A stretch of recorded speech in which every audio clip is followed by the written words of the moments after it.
Hi David, this is John. I thought I would give you a little, make a little video for you so I could run through some of the throttle settings that I have. Hopefully this will help you out a little bit.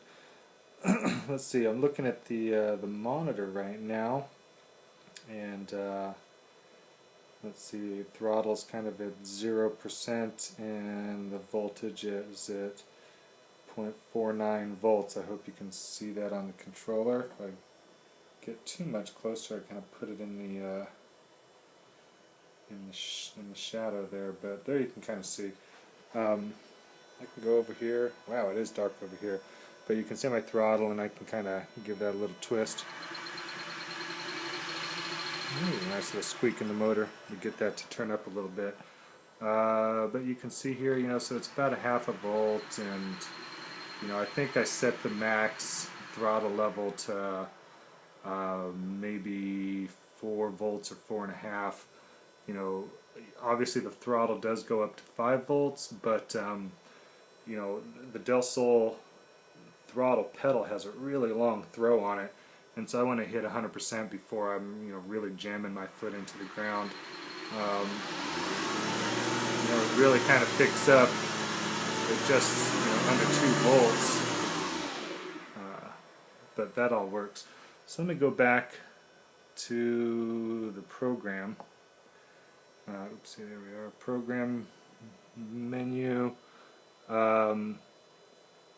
Control speed mode should be torque mode. You have to be using torque mode, but that's the way it should have come programmed. If I just go down to the first level, let's go back up to the top. So I'm just in, sorry, this is so herky-jerky. Okay, so I'm just at the program level and going down to throttle and into that menu. So the throttle type is throttle type 2. I've got that dead band set at a half a volt, which is right about what it sits at with just in sort of its neutral position. The mapping things, I've got the documentation from Curtis, and you can download that for the programmer, and it talks about kind of what all these the maps and the different things are. I can't remember. Well, I'm not sure, since this motor is sort of programmed to spin backwards because Honda's a little bit funny, whether the forward or the reverse map is really kind of going to be what's used. So I've kind of programmed them both the same. So my forward deadband's at a half a volt. The map's at 40%. The max is 4.25 volts. 0% forward offset, and then the reverse settings are the same. The reverse deadband is half a volt, reverse map 40%, reverse max 4.25 volts, and reverse offset 0. The filtering stuff and these frequency delays, I think those are still from the original settings, and that's okay, but there's those throttle filter 10 Hertz. I have no idea what these settings are, but the VCL throttle enable definitely should be off, and you definitely should be using a Type 2 throttle with that Hall effect sensor. Type 1, I believe, is pot type, or the resistive pot. Type 3, I'm not sure what that is. I'd have to look in the manual. My brake settings, I've just got kind of the brake pedal enabled off right now.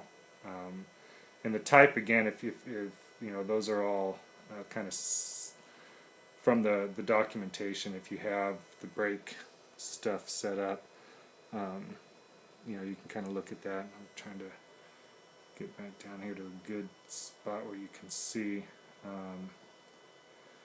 So torque mode, let me go in there. The speed limiter, I think all these are set. I got my max speed at 7,000. These parameters, KP, KI, and KD, those again are in the manual. They have to do with some overshoots and damping and things like that of the motor, and I've altered those a little bit from the defaults, but You know, I'm not sure if those have really done anything or not, but this is what I have them at: 35%, 30%, 10%. The response, these I've altered quite a bit, and these are the things that really help tune the feel a little bit, especially to help reduce, you know, any sort of oscillations and things in the motor, and especially between the motor transmission coupling as you're driving down the road. I've got this acceleration rate at 0.6 seconds, this release rate at a half a second. You know, you can kind of see these parameters. The neutral braking at 22%. Love the neutral braking, and I love that setting. I've kind of dialed that in over the years to get that to where I let off the gas pedal. It really feels nice. The fine-tuning things, I think I've changed these around a little bit. Creep torque at 6%, and you can kind of hear that probably going on. That keeps the engine, it keeps the motor spinning at, I don't know, 50, 70 RPM, just with zero throttle input.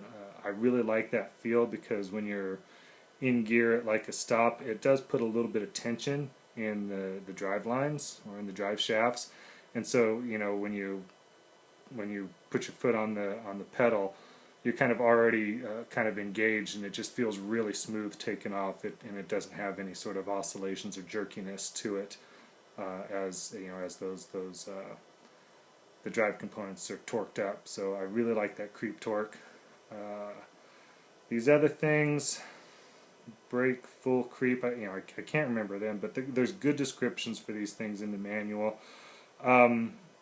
If you don't see the same menus or the same options, let me know, because I know newer versions of the software that HP EVS has put into these things have different menus, and you can get to things a little bit differently, and some things you probably can't get to.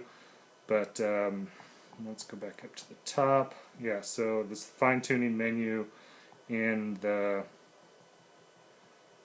where am I at here? Oopsie, fine-tuning menu in the torque mode response program feature set. If I can get this angled right. So creep torque 6%, brake full creep 50%. These build rates, creep build and creep release are at 1 second. Gear soften 20%. Brake taper speed is at 800 RPM. Reverse soften 66%. And this max speed deceleration is 7.5 seconds. So, that's what I have these things set at. I can't quite remember what that all is. I'd have to kind of refresh my memory from the documentation that Curtis has. And like I say, the documentation is the documentation that comes with the programmer. I think that's about it. Everything else is pretty much not all that important to at least getting the throttle working right. So I hope that helps, and good luck, and let me know. Bye.